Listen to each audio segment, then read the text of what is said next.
ఇటీలో breaking news చూస్తున్నాం. తెలంగాణలో కాంగ్రెస్ సర్కార్ వచ్చి 17 నెలలు కావస్తుంది. అయితే దీంతో సీఎం రేవంత్ రెడ్డి పాలనలో అమల్లోకి తెచ్చిన 17 ప్రధాన సంక్షేమ పథకాలపై టీపీసీసీ మహేష్ కుమార్ గౌడ్ సమీక్షించారు. దీనికి సంబంధించిన కరపత్రాలను ఆవిష్కరించారు. ప్రజలకు అందుబాటులో ఉంటూ ప్రజా శ్రేయస్సు ధ్యేయంగా కాంగ్రెస్ సర్కారు ముందుకు దూసుకుపోతుందని తెలిపారు.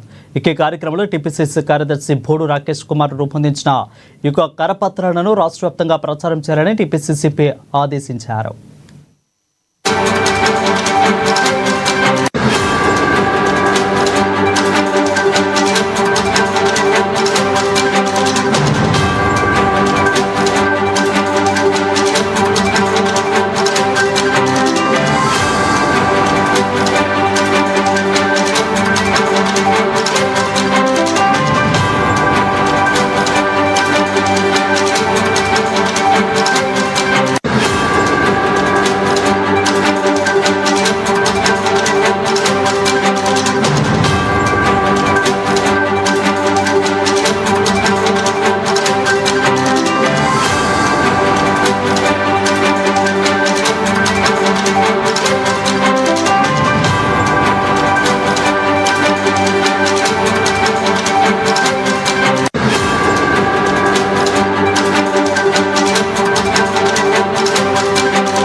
రెడీగా తెలంగాణలో కాంగ్రెస్ సర్కార్ వచ్చి 17 నెలలు కావస్తుంది. దీంతో సీఎం రేవంత్ రెడ్డి పాలనలో అమల్లోకి తెచ్చిన 17 ప్రధాన సంక్షేమ పథకాలపై సమీక్షించారు టీపీసీసీ మహేష్ కుమార్.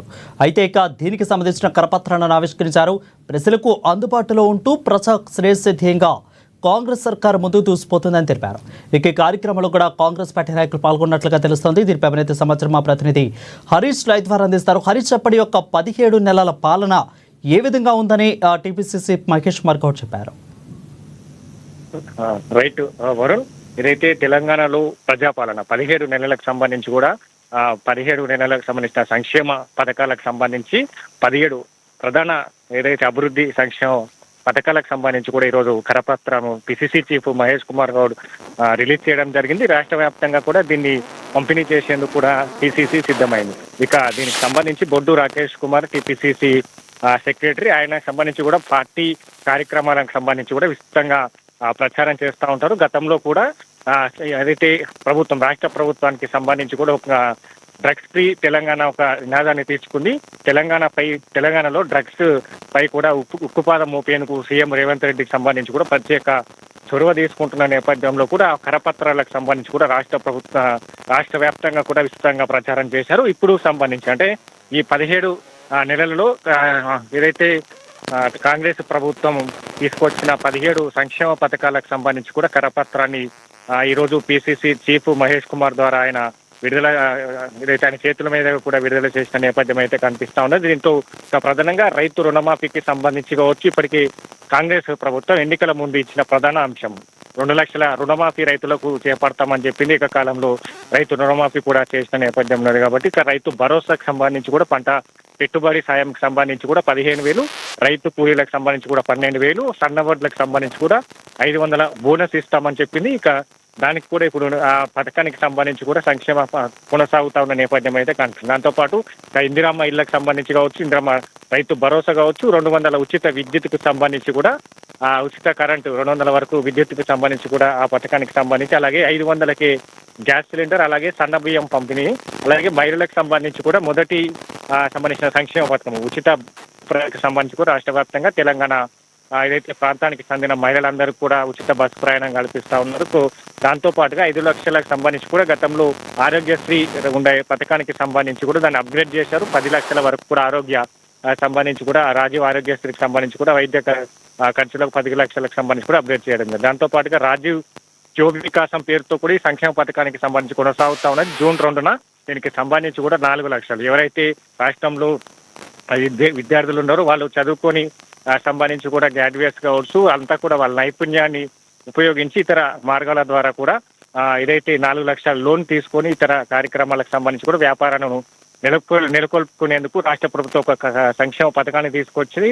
రాజు యువ వికాసం సంబంధించి కూడా ఇప్పుడు దానికి సంబంధించి కూడా కొనసాగుతున్న నేపథ్యం అయితే జూన్ 2న సంబంధించి కూడా ప్రారంభమయ్యే అవకాశాలు అయితే కనిపిస్తా ఉన్నది. ఇక దాంతో పాటుగా 53,300 ప్రభుత్వ ఉద్యోగాల భర్తీ కావచ్చు, మెగా డిఎస్సి నిర్వహించింది.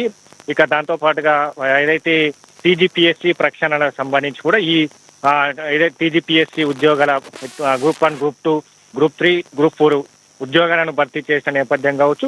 ఇక దాంతో పాటు యంగ్ ఇండియా ఇంటిగ్రేటెడ్ రెసిడెన్షియల్ స్కూళ్లను నిర్మిస్తా ఉన్నది. దీనికి సంబంధించి కూడా శంకుస్థాపన జరుగుతా ఉన్నాయి. ప్రతి నియోజకవర్గానికి సంబంధించి కూడా ఇంటిగ్రేటెడ్ పాఠశాల నిర్మాణం జరుగుతా ఉన్నది. దాంతో పాటుగా ఇప్పటికే యంగ్ ఇండియా పోలీస్ స్కూల్ దానికి సంబంధించి కూడా ఏదైతే శంకుస్థాపన చేయడం జరిగింది. అలాగే ఎస్సీ వర్గీకరణ ఫ్యూచర్ సిటీ సంబంధించి కావచ్చు, స్కిల్ డెవలప్మెంట్ యూనివర్సిటీతో పాటు బీసీ కులగణన మిగతా సంబంధించి కూడా ఇప్పుడు కొత్త రేషన్ కార్డులకు సంబంధించి కావచ్చు. అంటే కాంగ్రెస్ ప్రభుత్వం ఈ 17 నెలల్లో ఏ సంక్షేమ పథకాలకు సంబంధించి కూడా రాష్ట్ర ప్రజలకు ఇచ్చిన హామీల ప్రకారం నెరవేర్చింది. ఇక భవిష్యత్తులో ఏ పథకాలు తీసుకురాబోతున్నారని కూడా ఏదైతే ఈ కరపత్రాలకు సంబంధించి దీన్ని రాష్ట్ర వ్యాప్తంగా కూడా విస్తృతంగా ప్రచారం చేసేందుకు కూడా పిసిసి సన్నిహితమవుతున్న నేపథ్యం అయితే కనిపిస్తా ఉన్నది. కాంగ్రెస్ ప్రభుత్వానికి సంబంధించి కూడా ఈ 17 ప్రధాన అంశాలకు సంబంధించి కూడా ఏ విధంగా నెరవేర్చింది, రాష్ట్రంలో గత ఉన్న పరిస్థితులకు సంబంధించి కావచ్చు, గత ప్రభుత్వం ఉన్న పరిస్థితులకు సంబంధించి అధిగమించి ఇప్పుడు కొనసాగుతున్న పరిస్థితుల్లో ఈ 17కు సంబంధించి కూడా ప్రధాన సంక్షేమ పథకాలను అమలు చేస్తా ఉంది. ఇక భవిష్యత్తుకు సంబంధించి కూడా పలు సంక్షేమ పథకాలను అమలు చేసే దిశగా కూడా ఏదైతే కాంగ్రెస్ పార్టీ వెళ్తుందనేది కూడా ఈ పూర్తి స్థాయిలో దీన్ని విస్తృతంగా ప్రచారం చేసేందుకు కరపత్రాలను రాష్ట్ర వ్యాప్తంగా కూడా పంపిణీ చేయనున్నారు. Varun. Right, thank you Harish for the clear updates.